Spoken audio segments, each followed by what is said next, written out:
Sometimes the very act of tidying up can just seem overwhelming. It's this monumental task, and ultimately it's pointless. Especially if you have tiny humans in your house that love Legos. It can feel like once you start cleaning, you're never really done. Well, we turn to the author of the bestseller, How to Keep House While Drowning, to learn how to rethink the way you clean. And that's our featured story at the top of the list.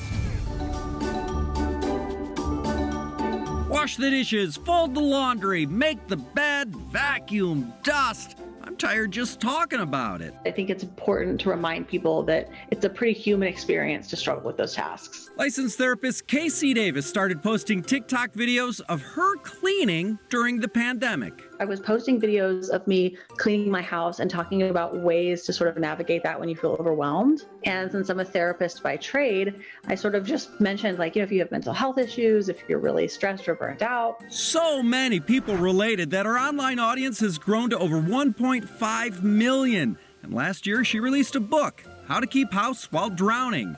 Now she's sharing her advice.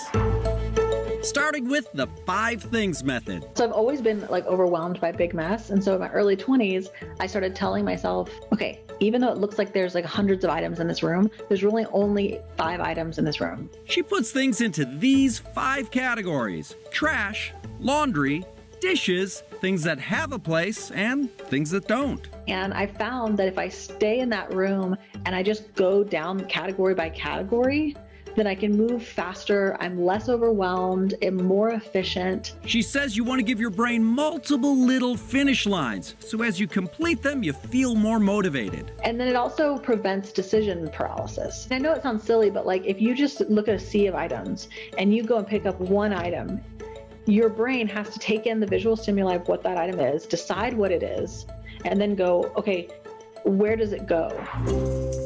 Once your room is clean, you'll want to organize for your life. I don't feel like I have to use techniques that other people use if they're just truly not working for me. So ask yourself, what is functional for you? KC did this by reorganizing her fridge. First change, condiments, they're going in this bottom drawer here. If I want a condiment, I will go looking for that specific condiment. So they don't need to be front and center. What I need is when I open my fridge and go, I'm hungry, what do I have? Everything is visual. Nothing is stuffed behind anything else. She says you don't always have to abide by the arbitrary rules we've put on things. And it's amazing what you can come up with when you stop following the rules. I started doing a family closet because I have very young kids, and I realized, why am I going to everybody's different closet to put away clothes and to change people into clothes when I'm the one changing them?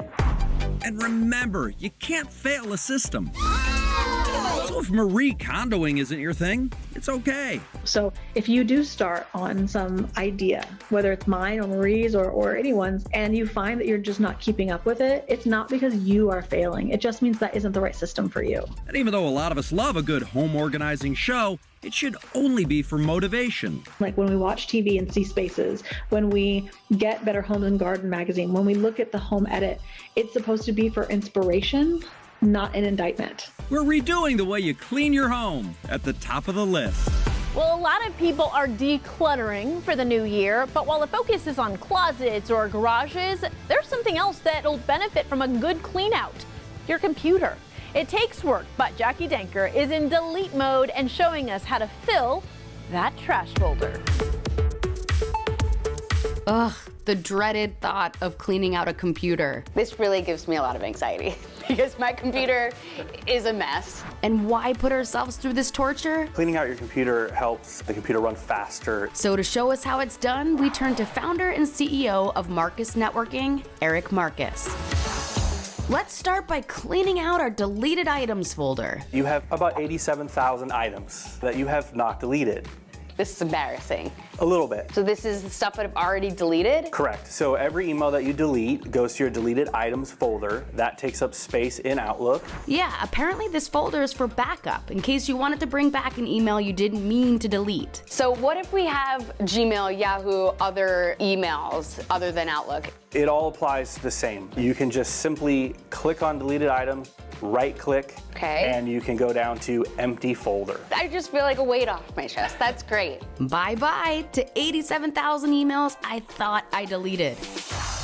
Next, purge unused downloads. Downloads is a folder that Internet Explorer, Google Chrome, Firefox uses natively to download files. And these files can be pretty big, which could slow down your computer. So head over to your downloads folder. And it's pretty simple, right? Just click on the one that you want to delete, right click, and you're just gonna go down to delete. And it will actually delete. It won't be in some weird deleted folder. No, good question. So this now takes you to your recycle bin. On a Mac, it's the trash can, whereas on a PC, it's the recycle bin. And you want to make sure you take out that trash. If I right click on this and I empty the recycle bin, it's going to remove everything. You know how we have garbage days? Maybe every Monday we take out the recycle bin. Finally, let's uninstall unused programs. A lot of people don't realize they download programs over time, and those programs, if you're not using them, can be removed. Which clears up tons of space. So for a PC, you head to Settings, then click on Apps, then to Apps and Features. Just click on what you want to uninstall, and then click the uninstall button. And boom! A Mac works the same way by heading to Finder, Apps, and then dragging unwanted programs to the trash. Ta-da! I mean, I still have work to do. Working smarter so our computers don't have to work harder as we learn how to clean out our computers. In springtime, you purge your closets and garages, and it makes your home feel fresh and streamlined. So why not do the same with your money? You might even save some cash. Heidi Fogelsong has tips on spring cleaning your finances. Spring has sprung, which means folks are deep cleaning their homes, and it is a great idea also to do a little bit of some spring cleaning on your finances. Come this time of year, do a little deep cleaning to your budget. So to learn how, we spoke with money-saving expert Bethany Hollers from Brickseek.com.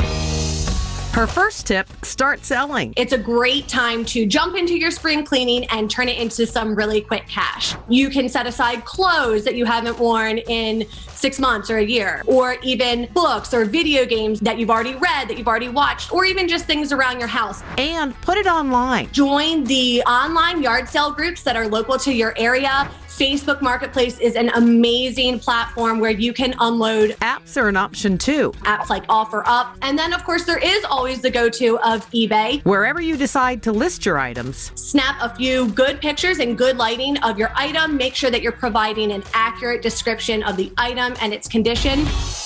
Next, revisit your insurance. Insurance is one of those things that we buy it when we need it and then we forget about it. So whether it's car insurance or life insurance or a homeowner's policy, a simple change to your policy, maybe even switching companies altogether, could save you hundreds, even thousands of dollars. Bethany suggests shopping around for rates every 6 months. You can pull up a bunch of individual companies, put your information into each one and see what rates each company provides you. And then there's also third-party sites as well where you can plug in your information and they will compare those prices for you. Finally, call for lower rates and fees. According to a survey done by creditcards.com, 84% of cardholders who called their credit card company to ask for a lower interest rate or a higher credit limit or to waive a late fee were successful in their call. Bethany's made the call and been successful. When I speak with a customer service representative, I explain I've been a great customer and a longtime customer and I always pay my bills on time.